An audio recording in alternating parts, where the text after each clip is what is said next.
26 సంవత్సరాల క్రితం ప్రభు నన్ను రక్షించాడు. మా అమ్మ ఆయుర్వేదిక్ మెడిసిన్ వాడుకుంది, నేను కడుపులో ఉన్నప్పుడు చచ్చిపోవాలని.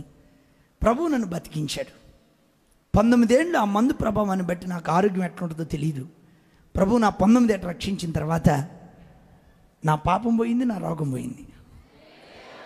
26 ఏండ్లుగా నాకు మందు కానీ ఇంజక్షన్ కానీ నాకు ఇప్పటివరకు తెలియదండి. నా డ్రీమ్ ఏంటంటే నా చివరి నిమిషం వరకు కూడా నేను ఎట్లానే ఉండాలి. అదే నేను మీ దగ్గర కోరేది, ఇంకేం కోరుతాను. నేను ప్రకటించిన ఉపదేశంలో నిలబడి చనిపోవాలి. నేను ప్రకటించడం ఏముంది, జీవించాలి. మీ ప్రార్థనలు నాకు కావాలి. నా ప్రియులరా, దేవుని చిత్తంలో మీరు నిలిచి ఉండండి. అప్పుడు గొప్ప పని జరుగుతుంది. దేవుని చిత్తంలో నిలబడిన వాళ్ళని ప్రభు ఏం కోరుకుంటాడు తెలుసా? సేవ చెయ్యొద్దు అని కోరుకుంటాడు ఆయన. అపోస్తలుల కార్యములు 16వ అధ్యాయం 6వ వచనం 7వ వచనం 6-7.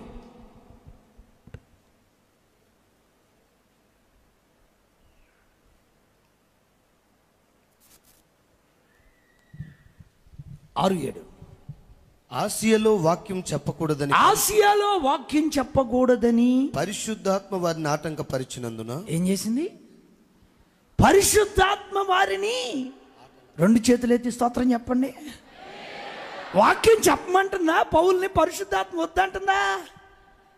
7వ వచనం, యేసు యొక్క ఆత్మ వారిని వెళ్ళని. అయ్యా నువ్వు ఆసియాలో పని చేయొద్దు, నువ్వు కాము కూర్చుంటే చాలు అంటే దేవుని చిత్తం చేసిన వాడిని నువ్వేం పని చేయొద్దురా, నువ్వు ఉంటే చాలు అంటున్నాడు దేవుడు.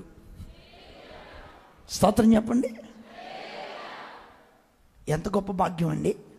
నాకు తెలిసిన ఒక సేవకుడు 2 సిస్టర్స్ని, ఒక అమ్మాయికి 16 ఏళ్ళు, ఒక సిస్టర్కి, ఇంకొక పాపకు 13 ఏళ్ళు, వీళ్ళిద్దరిని తింటాం, చెరువులో నీళ్ళు తాగటం, చింతాకు తింటాం, చెరువులో నీళ్ళు తాగటం. 2 నెలల్లో వాళ్ళు ఉంటున్న గుడిసె దగ్గరే ఒక అబ్బాయి బైక్ మీద వెళ్తా బస్సు కొట్టి కింద పడిపోయాడండి. కింద పడిపోతే దేవుని ఆత్మ వీళ్ళిద్దరు 11 గంటలకు ప్రార్థన చేసుకుంటుంటే రోడ్డు మీదకి వెళ్ళు అనిపిస్తుందంట. వెళితే ఆ అబ్బాయి కింద పడిపోయి ఉన్నాడు. ఆ అబ్బాయికి నీళ్లు పోసి ముఖం కడిగి ఇద్దరు కాళ్ళు చేతులు పట్టుకొని రూమ్లోకి తెచ్చి మెలకు వచ్చిన తర్వాత ఆ అబ్బాయి అడ్రస్ అడిగి వాళ్ళ అమ్మలకు కబురు పెట్టారు. హాస్పిటల్లో చేర్చారు. అబ్బాయిని కోమంలోకి వెళ్ళిపోయి మళ్ళీ బతికాడు. ఆ అబ్బాయి అంతా గుర్తుకొచ్చిన తర్వాత, మమ్మీ నన్ను హాస్పిటల్ ఎందుకు చేర్చారంటే, మాకు మాత్రం ఏం తెలుసురా, 2 సిస్టర్స్ పలానూరు దగ్గర కబురు పెడితే తీసుకొచ్చామన్నారు. వాళ్ళు ఎక్కడున్నారని అడిగి వాళ్ళ దగ్గర తీసుకెళ్ళమంటే తీసుకొచ్చారు. తీసుకొస్తే అక్క మీరు నాకు నీళ్లు పోశారు, నేను ఇక్కడే ఉంటాను, మీతోనే ఉంటానంటే, అట్టు ఉండకూడదయ్యా, పాస్టర్ గారికి చెప్పాలన్నారు వీళ్ళు. పాస్టర్ గారి దగ్గరికి పోతే పాస్టర్ గారు అన్నాడు, నువ్వు మారు మనసు పొందలేదు, మేము ఎక్కడ పెట్టుకుంటాం ఇక్కడ చర్చిలో, బతికావు కాబట్టి సాక్షిగా దేవుని మందిరానికి రమ్మన్నారు. ఆ అబ్బాయి 3 నెలలు మందిరానికి వచ్చిన తర్వాత వాక్యం విని మారు మనసు పొంది బాప్తిసం పొందాడు. ఆ అబ్బాయి ఇంట్లో ఏం చెప్పాడంటే, మమ్మీ యేసు ప్రభు నన్ను బతికిచ్చాడు కాబట్టి నేను సేవకి వెళ్ళిపోతాను అన్నాడు. వాళ్ళు చాలా పేదోళ్ళు అండి, పెద్ద ఆస్తి లేదు, 75 కోట్లే వాళ్ళకి ఆస్తి ఉంది. ఒక్కడే కొడుకు, ఏం చేయాలో పాలుపోలా. వీళ్ళు కూడా క్రమేపీ చర్చికి వస్తూ తల్లిదండ్రులు ఇద్దరు చర్చికి వచ్చి రక్షించబడ్డారు. 75 కోట్ల ఆస్తి 8 నెలల్లో పాస్టర్ గారికి అమ్మి ఇచ్చేశారండి. ఇచ్చిన తర్వాత పాస్టర్ గారు కబురు పెట్టాడు, మీ ఇద్దరు సేవ అయిపోయింది, ఇక రమ్మని. వాళ్ళు సంఘం గట్లా ఆత్మలను సంపాదించలా, దేవుని చిత్తం చేశారు. ఆ డబ్బుతో 70 ఎకరాల పొలం కొన్నాడు ఆయన మీటింగ్ పెట్టుకోవడానికి. వింటున్నారా? దేవుని చిత్తం అనేది అలాగుంటుంది. జీవితం అంతా సేవ చేసిన ఆ సేవకుడికి 75 కోట్ల కానుకొచ్చిద్దో లేదో నాకు తెలియదు. 2 చిన్న పాపలు 16, 13 చెట్టు కింద ఉంటే దేవుని చిత్తం చేస్తే దైవజనుడు ఆశ తీరింది. ఒక కోటీశ్వరుడు సేవకు వచ్చాడు, వాళ్ళ అమ్మ నాన్న సేవకు వచ్చేసారు, గొప్ప సేవ జరిగింది. నువ్వేం చేస్తావు ఈరోజు? దైవజనుడు ప్రార్థన చేసిందే నువ్వు చెయ్యి, దైవ సేవకుడు పంపించిందే చోటకి నువ్వు వెళ్ళు. అక్కడ ఏమీ లేకపోయినా కోటీశ్వరులను సహవాసానికి ప్రభు తీసుకొస్తాడు.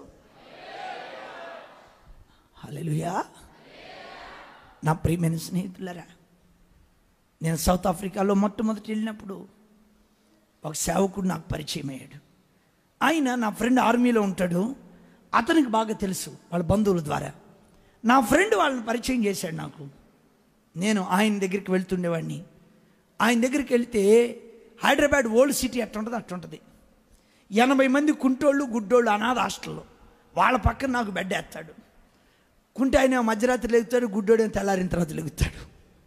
ఇద్దరిని బాత్రూమ్కి నేనే తీసుకుపోవాలా. ఇక నా పని చూడు ఎట్టుంటుందో తెల్లారలేక.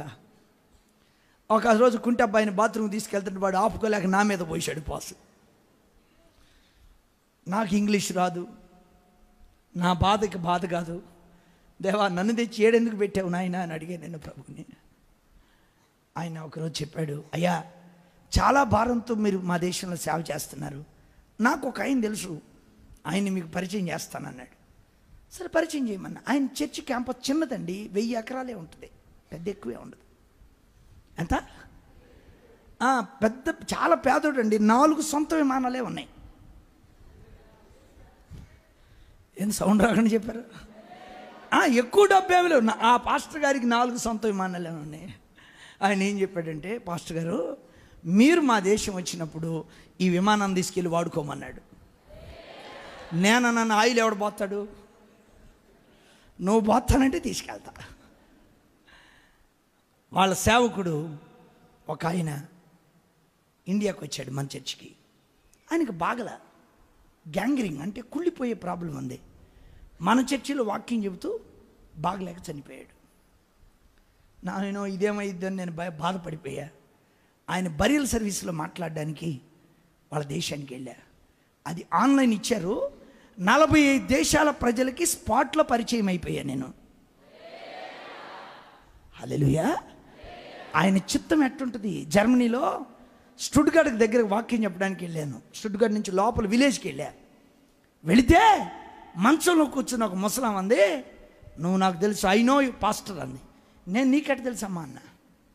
అంటే ఫలానా పాస్టర్ గారు చచ్చిపోయినప్పుడు ఫ్యూనరల్ సర్వీస్లో నువ్వు మాట్లాడావు కదా, ఆ వర్తమానం విన్నా, నీ కొరకు ప్రార్థన చేస్తున్నా, మా ఊరు రావాలని చెప్పిందాము నాకు. వాట్ ఈ వండర్ఫుల్. నేను 45 దేశాలకు వెళ్ళాలంటే ఎన్ని రోజులు పట్టిద్దండి. నేనేమన్నానంటే, ఆ సేవకుడు 15 ఏళ్ళ నుంచి ఆరోగ్యం బాగాలేకపోయినా మన చర్చిలో చచ్చిపోవటం దేవుని చిత్తం.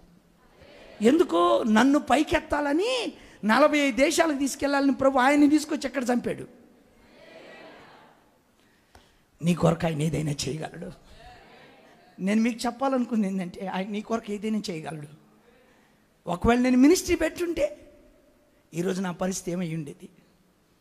ఒకవేళ మా పెద్దోళ్ళు బంధువులు చెప్పారని నేను భక్సింగ్ గారి సేవకి వెళ్ళుంటే ఏమై ఉండేది. మా రక్త సంబంధికులు మెడ్రాస్లో సేవ చేస్తున్నారు, వాళ్ళు రమ్మని పిలిచారు, వెళ్ళుంటే ఏమై ఉండేది తెలీదు. నాకు తెలీదు. నాకైతే నిండు సంతోషం ఉంది ఈరోజు. హల్లెలూయా. ప్రపంచమంతా వాక్యం తీసుకెళ్తాననే నిరీక్షణ నాకుంది ఆయన నామంలో. ఆ ధైర్యం కూడా నాకుంది, ఆ విశ్వాసం కూడా ప్రభు నాకు ఇచ్చాడు. మరలా మీకు గుర్తు చేస్తున్నా, లేచి నిలబడండి. మరలా మీకు గుర్తు చేస్తున్నాను, త్వరగా లేచి నిలబడాల. హల్లెలూయా. ఏమీ నేను మీ దగ్గర కోరుకోవట్లేదు, దేవుని చిత్తంలో మీరు నిలిచి ఉండండి. చెప్పండి గట్టిగా.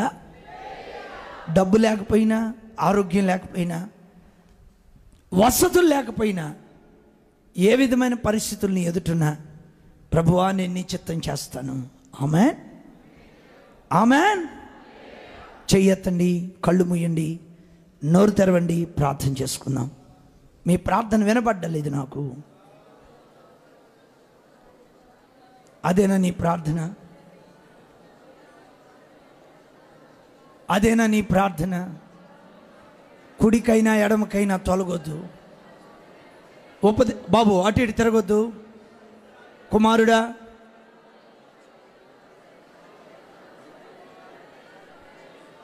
చేతులెత్తి ప్రార్థన చేసుకో. తప్పిపోవద్దమ్మా, తప్పిపోవద్దు. దేవుని చిత్తానికి వెలుపలికి వెళ్ళొద్దు. మీరు దేవుని చిత్తంలో నిలిచి ఉండండి.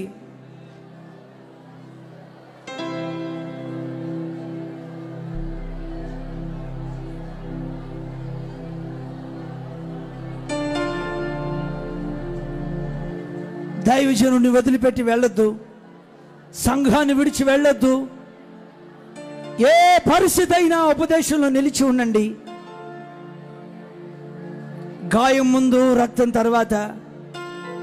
నమ్ము, బ్రతుకు, సింహం వలె గర్జించు ప్రభు కొరకు.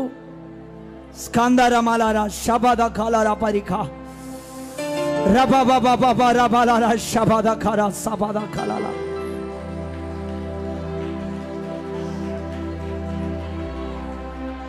దేవుని చిత్తంలో ఉన్న శశికాంత్ పరిచయం అయితే, శాంతారావు గారి పరిచయం అయితే, అయ్యనాకో కుటుంబాన్ని పరిచయం చేస్తే, వాళ్ళు నా ద్వారా మీటింగ్ జరిపిస్తే, నేను అమెరికాకు వెళ్ళడానికి అవకాశాన్ని ప్రభు ఇచ్చాడు. ఆ వృద్ధురాలైన తల్లిని సహవాసానికి తీసుకొచ్చాడు.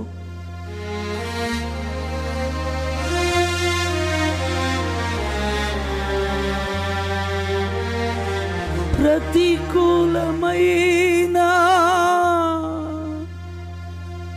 పరిస్థితులు కనుమరుగై, ప్రతికూలమైన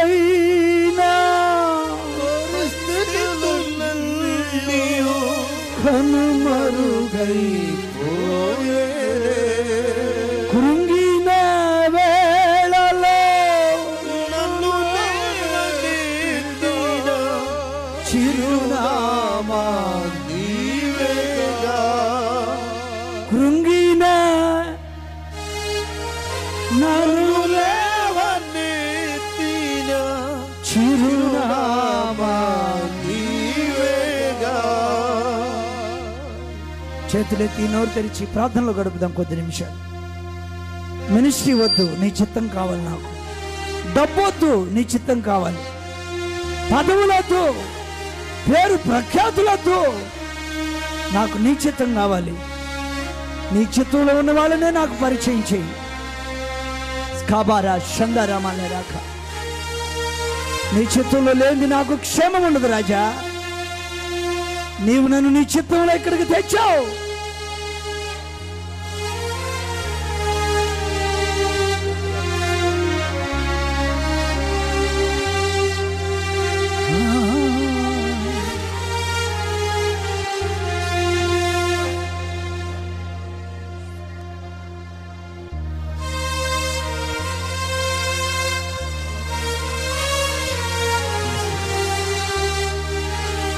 ఎవరో మాటలు విని, బంధువుల మాటలు, స్నేహితుల మాటలు, చుట్టాలు, నిలవైన వారి మాటలు విని దర్శనాన్ని పాడు చేసుకోవద్దు. ప్రభు చిత్తం చేయి, ప్రభు చిత్తం చేయి. మరణం నిన్నేం చేయలేదని సవాలు చెయ్యి. మరణమా నీ ముళ్ళెక్కడా?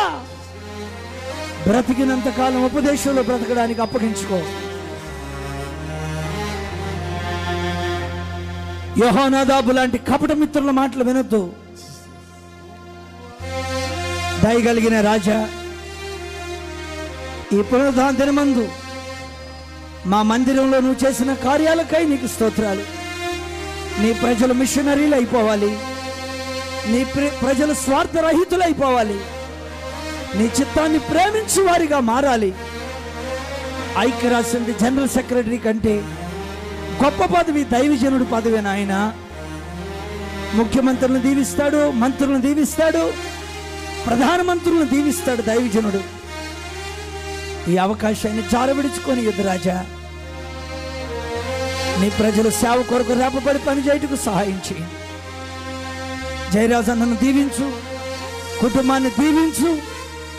ఈ ప్రాంతంలో ఇంకా సంఘాలు కట్టడానికి, ఇంకా సేవకులు తయారు చేయడానికి, ఇంకా ఆత్మలు సంపాదించడానికి కృపనిమ్మని, మంచి ప్రార్థనాత్మనిమ్మని యేసు నామములో అడిగి పొందుకొని ఉన్నాం తండ్రి. ఆమేన్. హల్లెలూయా. అన్నయ్య పర్మిషన్తో 1-2 మాటలు చెప్పాలనుకుంటున్నాను. అన్న మీటింగ్స్కి ఎక్కువ తిరుగుతుంటారు, మీకు తెలుసు. ఇక ఉండేది తక్కువే. అయినా ఈరోజు అన్న మాట్లాడవలసి ఉండగా నాకు ఈ సమయం ఇచ్చారు. అన్నయ్యకి నిండు హృదయంతో